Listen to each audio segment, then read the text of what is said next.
The glass of the skyscraper across the street ripples with a sudden, violent change in hue, from a passive architectural blue to a predatory, pulsating crimson.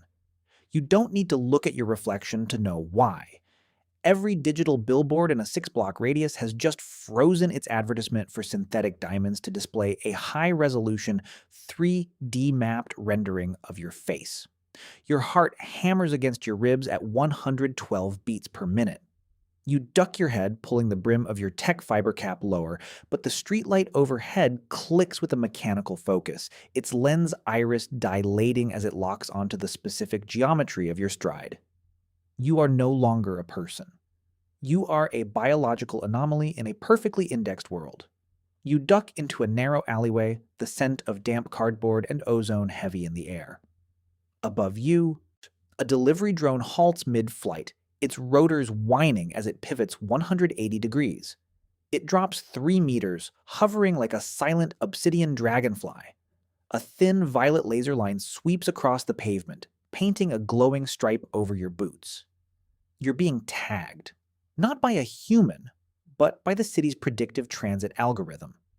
You break into a sprint. Your boots kick up gray slush as you pass a storefront window. Inside, a row of domestic robots stops mid-chore. They turn their sensors toward the glass in perfect synchronization, their LED eyes flickering from white to amber. They are reporting you. Every smart device within 50 meters is currently a witness, transmitting your biometric data to a centralized cloud that has already decided your guilt. You reach the entrance of the metro station. The turnstiles are locked. A holographic barrier shimmers into existence. A wall of flickering text repeating one word. Restricted. You look at the commuters on the other side. They are frozen, their smart glasses highlighting you in a jagged red silhouette. To them, you aren't a man. You are a bug in the software. You see a woman you recognize, a neighbor who once lent you a cup of sugar, and she recoils as if your very presence is contagious. The contrast is a physical weight. Yesterday, you were a ghost in the machine, a data analyst with a perfect credit score and a routine that varied by less than 4 minutes a day. Now, you are the most visible object on the planet. Subject 4 Alpha. Remain stationary. A voice booms from the city's emergency broadcast system. It isn't coming from one place. It's coming from every speaker in the district. A polyphonic roar that vibrates in your teeth. Your biological signature has been revoked. All private and public assets are now hostile to your presence. You realize the hidden cost of the smart city utopia. You didn't just pay for convenience with your privacy. You paid with your right to exist. You try to reach into your pocket for your wallet, but your smart fabric jacket stiffens, the fibers locking into a rigid, paralyzed state. Your own clothing is trying to detain you. You rip the jacket off, shivering in the 4 degrees Celsius wind, and dive into a service tunnel that leads to the old sewers, the only place the fiber optic eyes haven't reached yet. The darkness of the tunnel is absolute. For the first time in an hour, the red boxes disappear from your vision. You lean against a sweating brick wall, your breath coming in ragged, white plumes. You check your wrist. Your smartwatch is dead. Your bank accounts are drained. Your digital identity has been deleted. If you die here, the system won't even have to file a report. You simply never happened. You move deeper into the labyrinth, following the sound of rushing water. You find a junction where an old maintenance terminal still hums with archaic, low-voltage power. You plug in a contraband deck, a relic from the before times when hardware didn't have a conscience. The screen flickers to life, green text scrolling over a black background. You find the source of the hunt. It wasn't a crime you committed.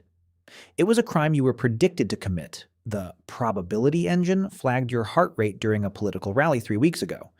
It analyzed the microscopic tension in your jaw when you read the new surveillance mandates. It decided that in 72 hours you would become a dissident. You are being hunted for a version of yourself that doesn't even exist yet. The terminal pings. A map of the city appears, but it's different. It's a map of the blind spots. There is a path out, a series of disconnected alleys, abandoned basements, and unmapped tunnels that lead to the perimeter. But the path requires you to cross the Grand Plaza, the most watched square kilometer in the hemisphere. This is the point of maximum intensity. You stand at the edge of the tunnel, looking out at the plaza. It is a sea of light, covered by over 400 high-definition cameras, 20 snipers with neural link scopes, and a hovering swarm of 1,000 security drones. To cross is to be seen by everything at once. To stay is to wait for the air scrubbers to be turned off in your tunnel. You look at your hands.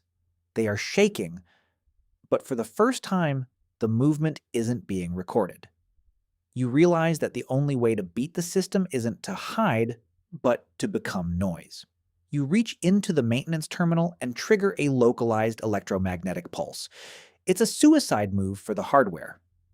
The terminal screams, sparks flying from the keyboard, and then silence.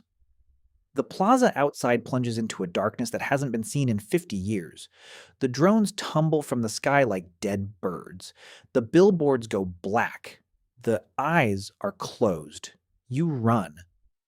Not with the calculated stride of a citizen, but with the chaotic, unpredictable energy of a hunted animal.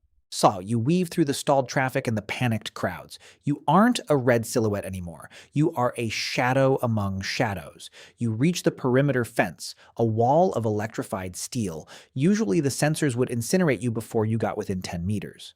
But the power is still cycling, the system struggling to reboot its moral compass. You climb. The metal bites into your palms. The smell of burning rubber fills your nose as the backup generators kick in. A single searchlight sweeps across the fence. For 1/10 of a second, you are illuminated. Your face is captured by a solitary surviving camera on a distant guard tower. You drop to the other side. The outlands are a vast, unlit forest of pines and silence. You look back at the city. It looks like a dying star, its lights flickering as the AI attempts to re-index the world. You know they have that last image of you. They have your face, your DNA, and your dissident status. But they don't have your future. You turn away from the glow. You walk into the trees where the only thing watching you is the moon, and it doesn't care about your heart rate. Your identity didn't end when the cameras lost you.